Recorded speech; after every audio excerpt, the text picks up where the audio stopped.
In this section, we're going to be talking about coordinate systems inside of 3D Studio.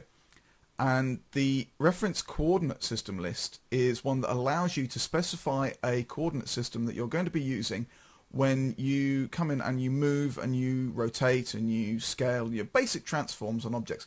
But it depends on how you do it and in what way that works.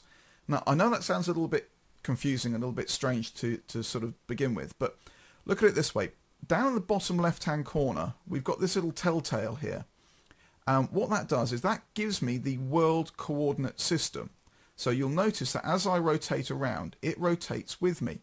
So you could say that this is actually constant and this is the static, and this is the world coordinate system. So Y will always point in this direction, X will always point so Y is always pointing along there, X is always pointing along there, and Z is always pointing up. As I rotate around, I'm just looking at this from a different angle. The world hasn't changed, but my perspective has. So now X, which from this angle is pointing along there, and Y is along there, when I come and look around from this side, you'll find that Y is now pointing still down that edge, but from a different angle, and X is still down this edge, but again from a different angle.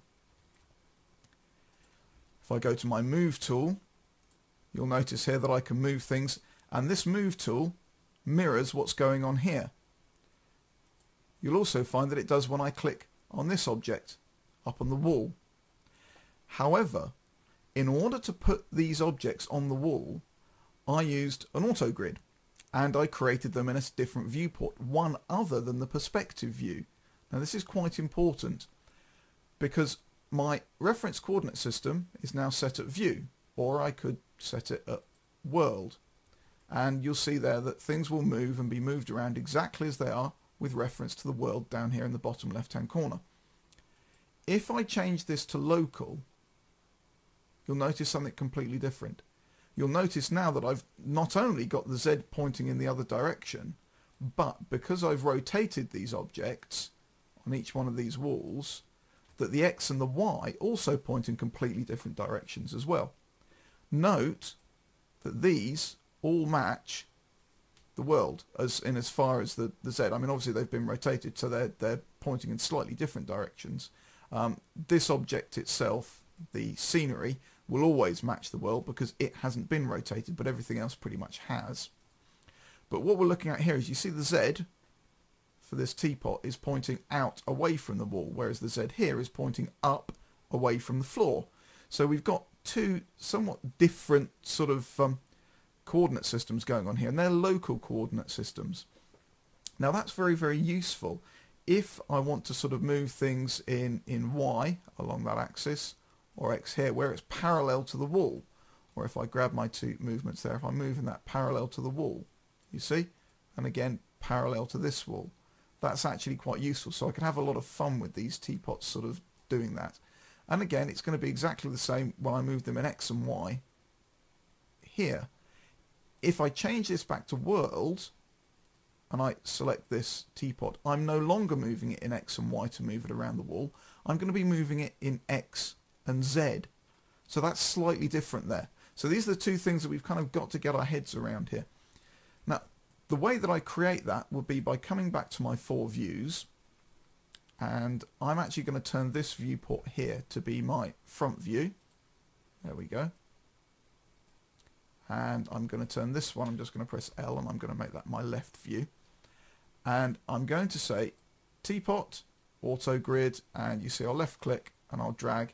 And that's really just how you do it. Yeah, or I don't have to have auto grid on, I could click anywhere I want. It just so happens that the grid is hitting this object there, and I'll make another one here. There we go, so that if I now come to my perspective view, you'll notice that these actually sort of mirror in the world, and there you go, they're mirroring what's going on here. But in the local coordinate system, they look completely different. So this is where X and Y was created with Z pointing at us, and also this is where X and Y was created and Z is pointing at us along this axis. All very, very useful. We do have other coordinate systems in here. We've also got a screen coordinate system, so you can see there that that will rotate depending on where we're looking at the object. We've also got a gimbal, a grid, and a working. Now, also a parent as well. To be honest with you, I wouldn't really worry about those at the moment. Suffice it to say that the parent coordinate system uses the parent of a selected object.